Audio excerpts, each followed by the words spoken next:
Christiana. Next speaker will be Mr. Rubinyan from Armenia. Ruben.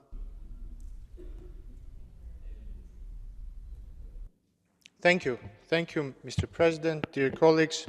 It's ironic that the rapporteur on ensuring free and safe access through the Lachin corridor wasn't ensured free and safe access through the Lachin corridor, isn't it?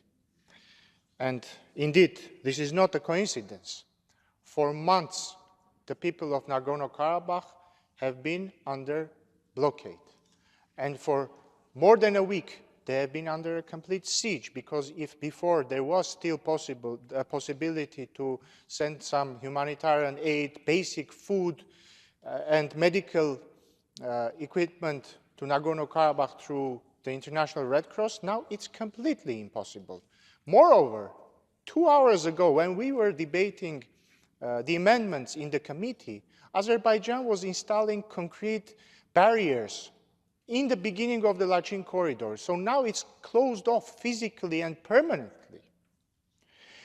And of course, our Azerbaijani colleagues are going to deny it again.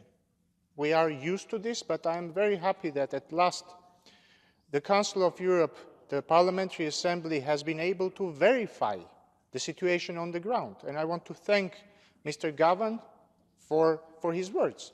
And I confirm all his words, or rather he confirms all our words. Dear colleagues, we have to understand why this is happening. And I think it's not hard to understand. On one side, we have a government which is sieging a whole people, cutting the electricity supply, the gas flow, not allowing any access to these people to the outside world. On the other hand, we have a government which names these people as the loathsome enemy, cancer, which calls them to leave.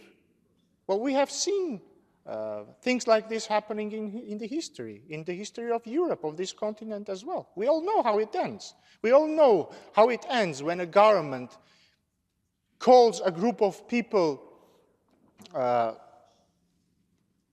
very different things, negative things, and which confines them in small territories. And we have to stop this. Speaking of Armenians being called the cancerous tumor of Europe, as Mr. Gavan mentioned, well, Mr. Gavan, the chair of this Committee of Foreign Affairs of the Azerbaijani Parliament is here with us actually today. It's Mr. Samad Seidov. Let's hear him after this, why he called us the cancerous tumor of Europe. Let's hear his justification for calling Armenians in Nagorno-Karabakh and everywhere the cancerous tumor of Europe. But of course, he's going to deny everything. But Mr. Seidov, I think you may not even bother to come up with a speech. I think George Orwell came up with a speech for you in his 1984 book. You can just stand up and say, war is peace, freedom is slavery, ignorance is strength. Thank you. Thank you, Ruben. Next in the debate,